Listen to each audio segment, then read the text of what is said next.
Hello friend, मैं अभिषेक शर्मा आपका technical classes में स्वागत कर रहा हूँ। यहाँ पे अपन बात कर रहे हैं आपके सामने।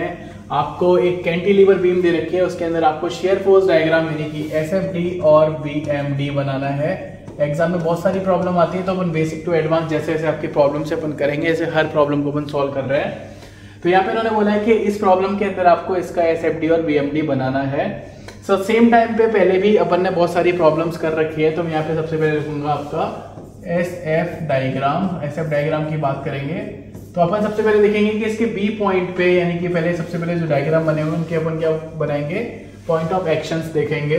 तो अपन इसके पॉइंट ऑफ एक्शन नीचे की तरफ ड्रॉ कर लिए। कहाँ पे आपके फोर्सेस का पॉइंट ऑफ एक्शन आएगा, तो यहाँ पे मेरे को ये चीज मिल गई। तो सबसे पहले मेरे को देखना है कि shear force at point B कितना होगा।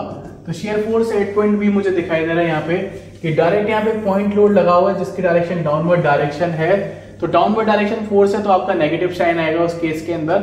तो उस केस को देखूंगा तो उसका मैग्नीट्यूड मुझे दे रखा 1.5, तो माइनस के 1.5 किलो न्यूटन आ गया मेरा इस जगह पे आंसर। तो मैं यहाँ पे पहले 0 पे था, तो 0 से मैं पहले नीचे आ गया 1.5। अब मुझे देखना है कि B से C के बीच में कितना लोड लगा हुआ है। तो मुझे साफ साफ दिखाई दे रहा है कि B से C के बीच में कोई भी लोड नहीं है। तो मैं यहां से लेके स्ट्रेट लाइन से आ गया।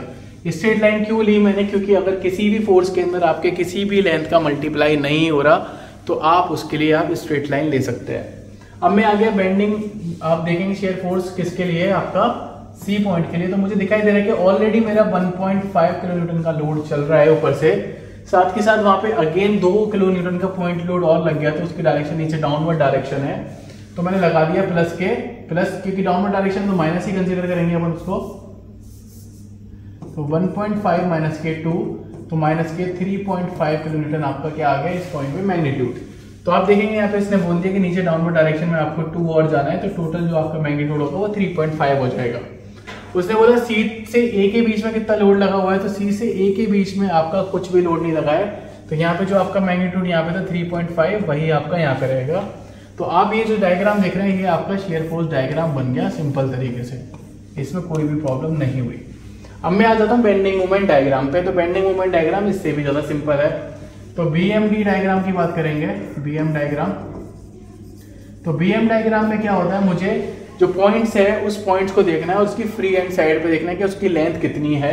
अगर जैसे मैं B पॉइंट को देख रहा हूँ तो उसके लेफ्ट हैंड साइड में देखूंगा कि राइट हैंड साइड में देखूंगा कि उसकी कितनी डिस्टेंस है। तो सेम टाइम मैं देखूंगा कि bending moment at point B की बात करूंगा।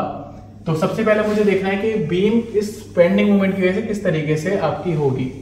तो आप देखेंगे यहाँ पे कि अगर बीम आपकी कुछ इस तरीके से, आप देखेंगे यहाँ पे जो इमोजी बन रही है, इमोजी कुछ इस तरीके से बन रही है। तो ये बीम क्या है कि आपकी एक तरह से देखिए सैड है, लाइक द इसकी जो पोजीशन है लाइक द सैगिंग पोजीशन है। तो उस केस के अंदर अपन जो बेंडिंग मोमेंट बनाएंगे वो आपका नेगेटिव साइन का रहेगा। तो इसकी लेंथ कितनी है देखते हैं। सबसे पहले 1.5 पे मैं ले रहा हूँ और इसकी आपकी राइट हैंड साइड में जो डिस्टेंस है वो कितनी है, 0। तो यहाँ पे कितना आ गया आपका 0 बेंडिंग मोमेंट। तो B पॉइंट पे अगर मैं बेंडिंग मोमेंट कंसीडर करूंगा तो 0 आ गया। Bending moment at point C देख लेते हैं कितना आएगा। तो बेंडिंग मोमेंट एट C पे आप जब फोर्स देखेंगे तो उस फोर्स का जो मैग्नीट्यूड है मेरे को राइट हैंड डायरेक्शन में देखना है सबसे पहले, कंसीडर करने से पहले। तो आप सबसे पहले जो चीज देख रहे हैं वो यहाँ पे आपको दिखाई देगी कि जो सबसे पहला जो मैग्नीट्यूड है, जो डिस्टेंस है आपकी वो कितनी है। तो आप देखेंगे 2 वाले पॉइंट पे अगर मैं C की डिस्टेंस को लेकर चल रहा हूं तो वो तो 0 हो गई। कितनी हो गई, 0 कंसीडर हुई। पर 1.5 वाले केस के लिए कितनी हो गई आपकी, 1.5 वाले केस के लिए आपकी 0.5 हो गई। तो 1.5 मल्टीप्लाई 0.5 तो 15 पंजे 75 होते हैं, तो 0.75 आ गया, क्योंकि ड्यू टू द सैगिंग ये आपके क्या होगा माइनस के। सेम टाइम पे अपन आगे देखेंगे bending moment at point A। Bending moment at point A की बात करूंगा तो अब मुझे क्या देखना है कि इस पॉइंट पे बेंडिंग मोमेंट देखना है। तो सबसे पहले मुझे दिखाई दे रहा है कि 1.5 किलो न्यूटन के लिए डिस्टेंस कितनी हो जाती है, 0.5 और 1 दे रखा है तो 1.5 है, तो 1.5 आ गई। प्लस साइन लगा दी क्योंकि मैं ओवरऑल नेगेटिव लगा दूंगा उसको, 2 × 1। तो 15 पंजे कितना आपका, 15 कितना होता है, 2.25 आ जाता है। तो 2.25 प्लस 2 आपका 4.25 आ जाएगा, वो भी ओवरऑल माइनस है। तो यहाँ पे आपके पास कुछ पॉइंट्स मिले जैसे कि 0.75, 4.25।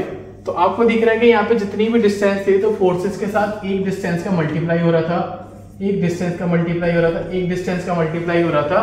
तो जब भी आपके फोर्स के साथ एक डिस्टेंस का मल्टीप्लाई होता है तो अपन उसके लिए एक इंक्लाइंड लाइन कंसीडर करते हैं।